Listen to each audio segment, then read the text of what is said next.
যারা নিজেরা ঋণ নির্ভর, ঋণগ্রস্ত, ঋণ খেলাপি, তারা ঋণ নির্ভর বাজেট দিবে, এটাই তো স্বাভাবিক।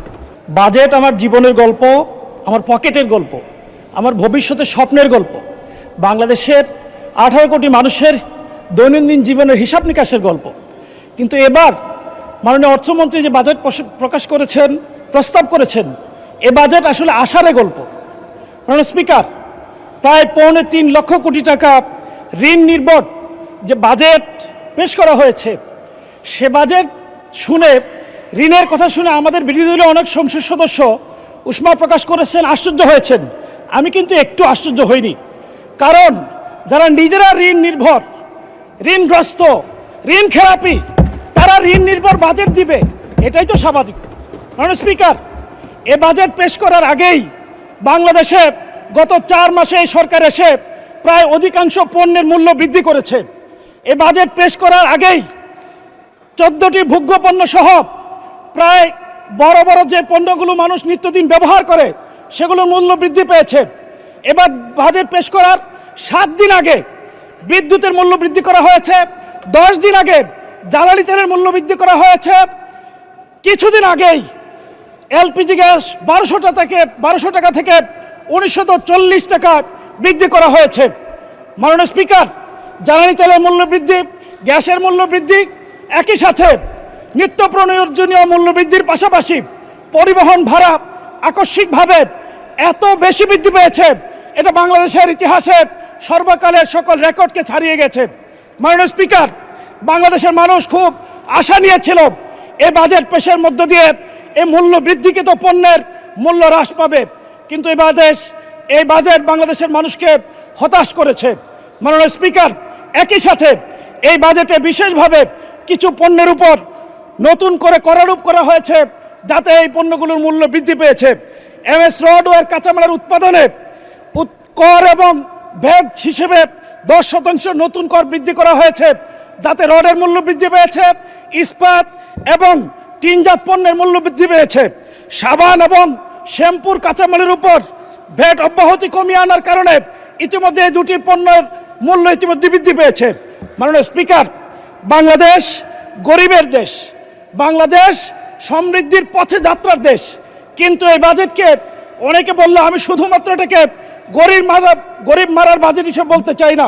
এটা শুধু গরিব মারার বাজেট নয়, গরিবকে হয়রানির বাজেট। কোটি কোটি খুচরা ব্যবসায়ীদের জন্য এক হয়রানির নাম করা হয়েছে 0.2% অগ্রিম কর স্থাপন করার মধ্য দিয়ে। এই করের মধ্য দিয়ে এই সরকার নতুন করে আমাদেরকে স্মরণ করিয়ে দেয় সেই 76 মনন্তরের কথা। মাননীয় স্পিকার, আপনি জেনে থাকবেন, ইস্ট ইন্ডিয়া কোম্পানি যখন এই বাংলার দেওয়ানি দায়িত্ব পেয়েছিল, তখন তারা রেজা খান নামে এক ব্যক্তিকে ট্যাক্স আয়ের জন্য দায়িত্ব দিয়েছিল। তারা ঘোড়ায় চড়ে যখন বাহিনী নিয়ে গ্রামে গঞ্জে যেত, গ্রামের মানুষ তখন হাল চাষ ব্যবসা বাণিজ্য ছেড়ে যেয়ে জঙ্গলে পালিয়ে যেত।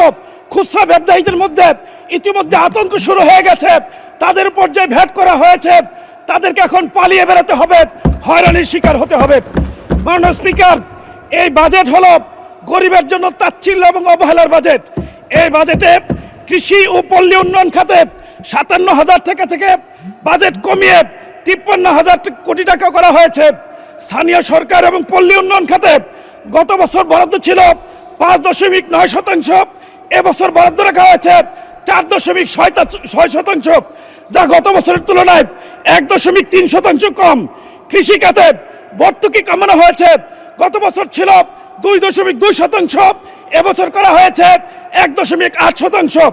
মাননীয় স্পিকার, বার্ষিক উন্নয়ন কর্মসূচিতে কৃষি খাতে বরাদ্দ উন্নয়ন কমানো হয়েছে, গত অর্থ বছরে ছিল 8.9%, চলতি অর্থ বছরে করা হয়েছে 6.21%।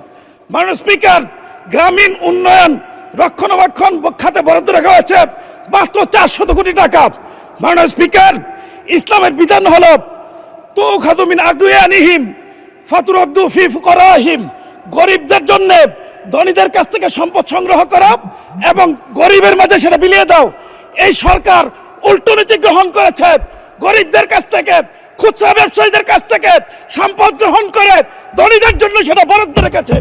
মাননীয় স্পিকার, এই সরকার অতীতের পথে হাঁটা শুরু করেছে। এই সরকার এই বাজেটে দুর্নীতিকে প্রমোট করেছে। দুর্নীতি দমন কমিশনের গত বছর বরাদ্দ ছিল 203 কোটি টাকা, এবার বরাদ্দ রাখা হয়েছে মাত্র 197 কোটি টাকা। 6 কোটি টাকা কম বরাদ্দ দিয়ে দুর্নীতিকে প্রমোট করেছে। মাননীয় স্পিকার, এই সরকার ক্ষমতায় আসার সাথে সাথে দুর্নীতি দমন কমিশনকে অচল করে দেওয়া হয়েছে।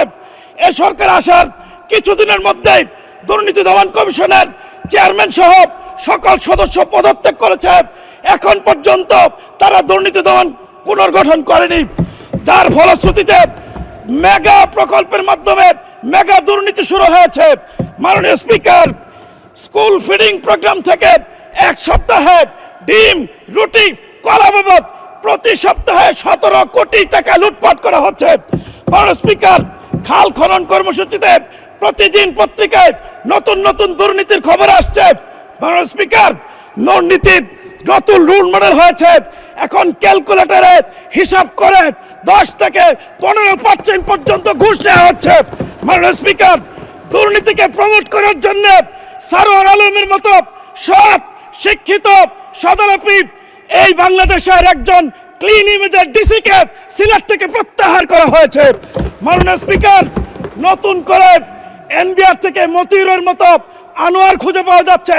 মতিউরের ছিল 500 কোটি টাকার দুর্নীতি, আনোয়ারের দুর্নীতি পাওয়া গেছে 900 কোটি টাকা। মাননীয় স্পিকার, বাংলাদেশ রেস্টুরেন্ট ওনার্স অ্যাসোসিয়েশনের মালিক তিনি বলেছেন, যে এনবিআর বাজেট প্রণয়নে যুক্ত থাকে, যে এনবিআর করারূপ করে, যে এনবিআর ভোট করে, সেই এনবিআর যে পরিমাণ দুর্নীতি করে সেটা যদি নেওয়া হয় তাহলে বাংলাদেশে বাজেটের দরকার হবে না।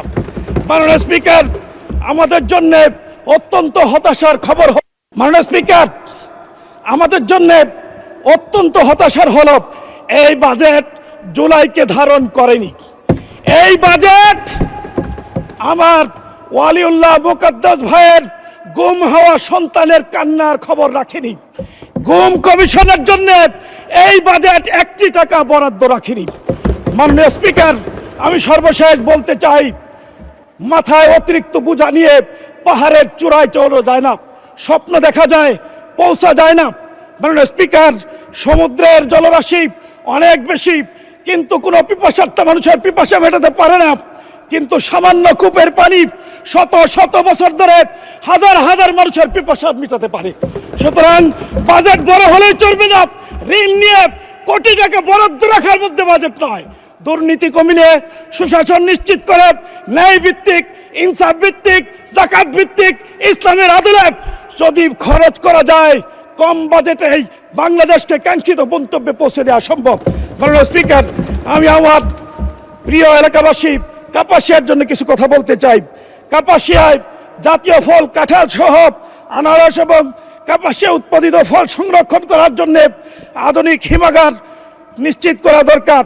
মাদক, সন্ত্রাস, চাঁদাবাজি এবং কিশোর গ্যাং রুখতে বিশেষ যৌথ অভিযান পরিচালনার জন্য বিশেষ বরাদ্দ দাবি করছি। কাপাসিয়াকে শিল্প বান্ধব করতে অবকাঠামো উন্নয়নে আমি বিশেষ বরাদ্দ দাবি করছি। ট্রমা সেন্টার এবং মাদক নিরাপদ কেন্দ্র প্রতিষ্ঠার জন্য মাননীয় স্পিকার, আপনার কাছে আমি আপনার মাধ্যমে মাননীয় মন্ত্রীর কাছে বিশেষ বরাদ্দ দাবি করছি। রাজেন্দ্রপুর থেকে টুক পর্যন্ত হাইওয়েকে 4 লেনে উন্নীত করার জন্য বিশেষ বরাদ্দ দাবি করছি। নরুন থেকে চেরাগালি মোড় হয়ে কাপাসিয়া পর্যন্ত এই রাস্তাকে 4 লেনে উন্নীত করার জন্য বিশেষ বরাদ্দ দাবি করছি।